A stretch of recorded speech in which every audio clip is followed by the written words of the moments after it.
Laurent Berger, secrétaire général de la CFDT. La CFDT regroupe 860 000 adhérents, majoritairement des adhérents du secteur privé. Et nous sommes l'organisation syndicale la plus implantée dans les entreprises privées et également très présente dans les fonctions publiques, puisque aux élections professionnelles, nous sommes deuxième dans les fonctions publiques.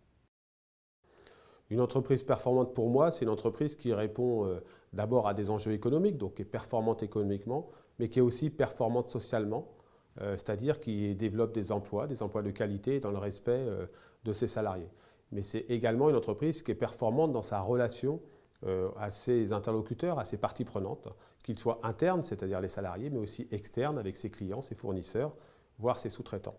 Il n'y a pas de performance d'une entreprise sans performance sociale, sans la reconnaissance de son capital humain comme partie intégrante de sa richesse. Et aujourd'hui, nous le savons, on mesure davantage la rentabilité du capital financier que ce à quoi est utile le capital humain dans une entreprise. Et donc, on le sait pourtant que toutes les entreprises performantes sont plutôt des entreprises qui développent de l'emploi de qualité, qui ont de bonnes conditions de travail, qui ont un dialogue social performant. Malgré cela, il y a trop peu encore de notation de ces indicateurs dans l'évaluation d'une entreprise. Il y a déjà des indicateurs qui existent pour mesurer quel est le comportement d'une entreprise et à l'égard de ses salariés et à l'égard de ses sous-traitants ou de son écosystème. Mais le premier élément de cette évaluation d'une entreprise, c'est le dialogue social. C'est la capacité à ce que dans une entreprise, les représentants des salariés aient toutes les données à travers la base de données économiques et sociales que nous avons créée dans l'accord de 2013 pour qu'ils évaluent comment, à la fois sur la performance économique de l'entreprise, mais aussi sur la performance sociale, mais aussi dans la relation à son écosystème, leur entreprise joue le jeu entre guillemets ou ne le joue pas. Ça, c'est évidemment le premier élément. Et il n'y a pas simplement de la part de l'extérieur une évaluation des entreprises à avoir, c'est bien par le dialogue social que l'on peut d'abord agir.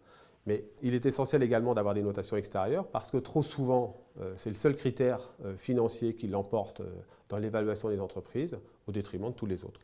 Les crises que nous avons vécues depuis 2008 ont illustré une financiarisation de l'économie, c'est-à-dire une préoccupation principale de la part des chefs d'entreprise ou des actionnaires sur la rentabilité de leur capital.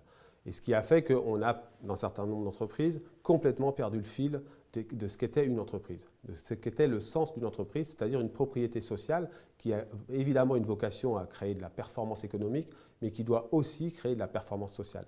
Et pour rééquilibrer ça, il faut à la fois se réinterroger sur ce qu'est l'entreprise, mais aussi regarder quelle est la place des différentes parties prenantes au sein de cette entreprise. Il n'est pas anormal que les actionnaires aient leur mot à dire, évidemment, puisqu'ils investissent de leur capital, mais il est tout à fait indispensable que les salariés et leurs représentants aient aussi une place dans l'évaluation, mais aussi l'orientation, la stratégie de ces entreprises. Cela nécessite aussi qu'il soit exercé un contrôle de la part de l'extérieur sur le comportement des entreprises. Non pas pour avoir un contrôle qui sanctionnerait, mais pour les aider à prendre en compte qu'elles sont partie prenante de la société et qu'elles ne sont pas à part simplement avec un objectif financier.